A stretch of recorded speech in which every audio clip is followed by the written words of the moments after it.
No decent person can watch the video of young people being murdered at a music festival in southern Israel without feeling horrified. It's awful, and there's no excusing it.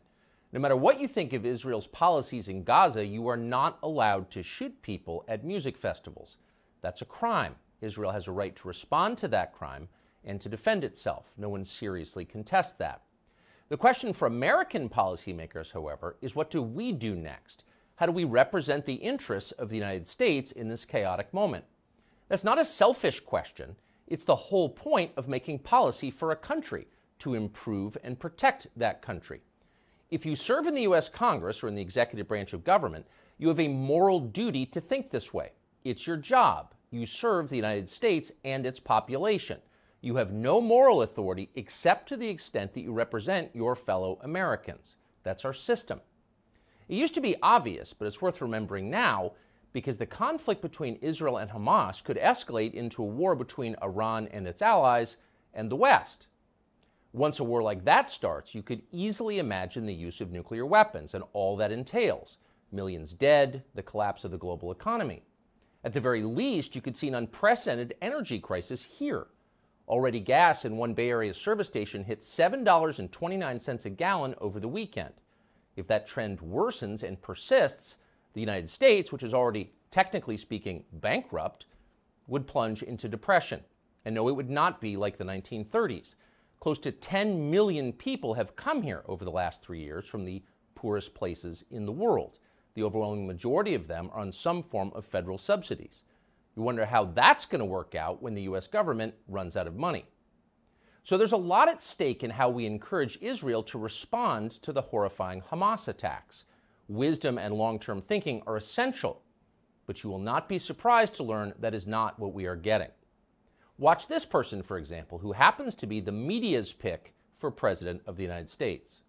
This is not just an attack on Israel. This is an attack on America because they hate us just as much. And what we have to understand is this is the reason that we have to unite around making sure our enemies do not hurt our friends. America can never be so arrogant to think we don't need friends, just like we needed them on 9/11. That's why Ukraine needs us when Russia's doing this. That's why Israel needs us when Hamas and Iran are doing this. And I'll say this to Prime Minister Netanyahu, finish them. Finish them. Hamas did this. You know Iran's behind it. Finish them. They should have hell to pay for what they've just done.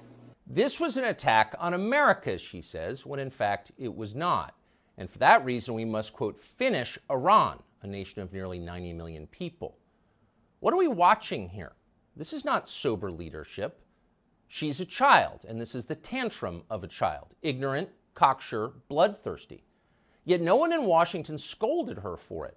In fact, they aped her hysteria. Here's fellow neocon Lindsey Graham just spelling it out and calling for the bombing of Iran.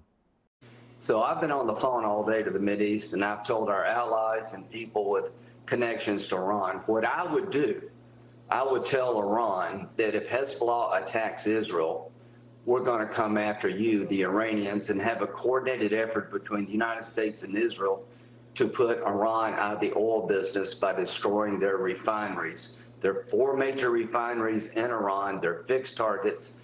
If Hezbollah attacks Israel, I would make Iran pay a heavy price. What exactly would happen to the United States if we declared war on Iran and started blowing up their infrastructure? Lindsey Graham has no clue what would happen. He hasn't thought it through. He's almost 70 years old and he has no children. He doesn't care. But neither, amazingly, do most of his colleagues in Washington. They're as reckless as he is. Texas Congressman Dan Crenshaw took to social media to call for what he described as a war to end all wars, as if there is such a thing. But of course, there isn't such a thing. Wars beget more war. The bigger the conflict, the uglier and longer lasting the consequences. See World War I for details. These are not complex observations, but they seem lost on our leadership class.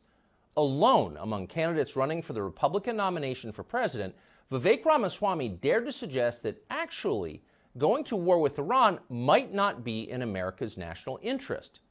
And for saying that, Mike Pence immediately denounced him as gutless and unpatriotic or something. But we thought it might be worth hearing more. Vivek Ramaswamy joins us now. Vivek, thanks so much for coming on.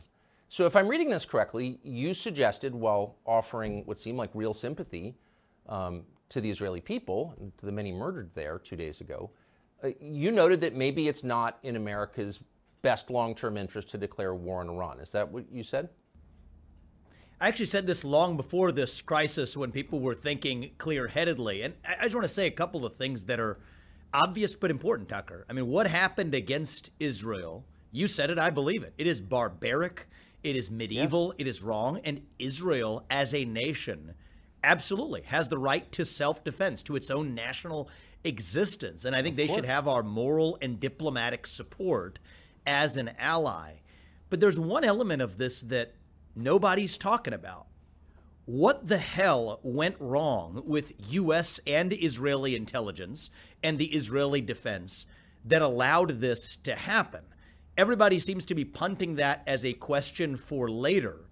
I think it's a question for now, if you're Israel. I mean, look, I think that Nikki Haley, I disagree with you a little bit there. I don't think she's a child. I think that she is somebody who is, like many politicians, in a position to get wealthier from war. Look at the military contracting business and otherwise. But put that to one side. The message that I would send would be very different. Get to the bottom of what allowed this gaping hole of intelligence and defense to even happen before feeding that same beast. If a doctor told you his job was to keep you from getting cancer and then you got that cancer, don't go trust that same doctor to remove your tumor. They don't let airplanes, when they crash, the pilots or the people who crash the airplane, that airliner is not the one who reviews the black box. And so I think those answers have to come now. That's not a question for later. And I think one of the learnings for the U.S., I think there's a lot of learnings for the U.S., Tucker, but one of the learnings is if that establishment can get it wrong in Israel from a U.S. perspective, that could happen right here at home. And if anything, as an ally, one of the things that we need to wake up to is that we're vulnerable here in the United States to the same. And so we can do some things to prevent that, secure our border, stop funding. I mean, I think one of the things that's been wrong in the U.S. is we have a bad habit while we're bankrupt funding both sides of wars that should have been avoided in the first place. Look at the money that's indirectly found its way to Hamás, the $6 billion paid to Iran in the recent ransom. That was a disaster. Yet we're effectively now funding both sides of a war that we shouldn't have been in the first place in places like Russia and Ukraine even. Think about how we hampered oil production in the United States and then now has funding, U.S. funding going to Ukraine in fighting back against Russia. It's a bad habit in the United States, and we need leaders here who will look after what advances American interests. And I find what Dan Crenshaw said to be cringeworthy. It is shameful. World War I was supposed to be the war that ended all wars, that got us to World War II. That can't be the way that we run foreign policy. The job of American leaders is to advance American interests. And I think we support Israeli leaders asking what advances and defends Israel as we should, morally and diplomatically. But leaders here need to look after American interests first.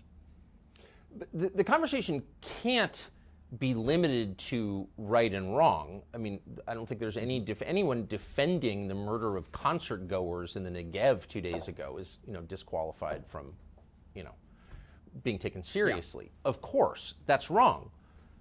But it doesn't seem like any American policymaker is even willing to entertain other questions like what's in America's best interest, what effect will this have on the global economy, on our economy, on energy prices. These are not small things. They should not be dismissed, but they are dismissed out of hand, and you're some sort of quizzling if you even raise the question. Why is that? It seems crazy to me. Well, look, I mean, if you want to ask the question of right and wrong, then open that Pandora's box. I don't favor doing this, but look at what's happening with Azerbaijan and Armenia. You don't really hear much about that now.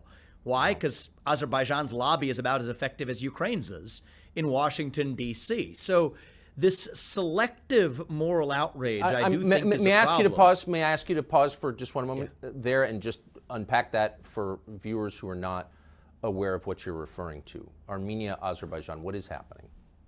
Yeah, so I mean, what's happening is an atrocity. I mean, you have people who are Armenians, largely Christians, six-figure numbers, 120,000, being driven back to their country from a region that has long been a place they have called home. A lot of atrocities that aren't even yet coming to light in Western media. But Azerbaijan has a lobby, a powerful lobby in Washington, D.C. And I think a big part of what's wrong in the United States today, Tucker, and I don't mean to toot my own horn, but it's why I'm coming in as an outsider to this nonsense, is you have a system that is bought and paid for, both for the people who run on the Democratic ticket, people who run on the Republican ticket, and people who make those decisions in Washington, D.C. that are effectively managed by, in this case, the Azerbaijan lobby that has a lid on discussing this conflict, which, as you pointed out, most Americans haven't heard of. But you'll hear endlessly about Russia's incursion on Ukraine and having to stand on the right side. That's a separate point where I reject that Ukraine is inherently good anyway. But even if it were, a selective moral outrage in that case, but not another one in just a neighboring area that interfaces with Russia as well. So open that Pandora's box around the world. I mean, look at much of Africa, look elsewhere. You're going to find ability to have selective moral outrage.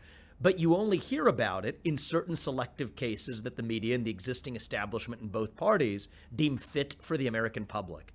And what we need is leaders in this country who are honest in calling out atrocities where they occur. What happened in Israel was wrong. I think we require leaders, some on the far left are too afraid to say it. It was wrong.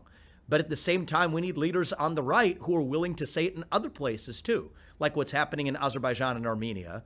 But at the same time, to have the clarity and American-centric forethought to say what policy decisions we make are separate from the moral judgments that we will pass. So to say we will be with you diplomatically, absolutely. To say you have our moral support, absolutely. That we're not going to get in the way of you defending your national boundaries, absolutely. Even further, to say that in limited circumstances that advance U.S. interests, we will provide munitions. We can't do it across the board. It's a zero-sum game when it comes to munitions between Israel, Ukraine, Taiwan next in the future. But in a limited way that advances U.S. interests, that has to be the sole prism. And that doesn't exist right now, Tucker, in the establishment of either political party. And I think that the things that we're saying now, to some may sound uncouth. I don't think they should. This is what the job of a national leader actually ought to be. And that's how I'm planning to lead this country if I'm elected. How soulless would you have to be to take cash in exchange for wrecking your own country? And by the way, the ones who are emotionally committed to it, the true warmongers, I know all of them. And I can say this about them, not one of them has a normal sex life. I'm just saying that. That's true. Whatever. I'll leave that to you, Dr. Freud.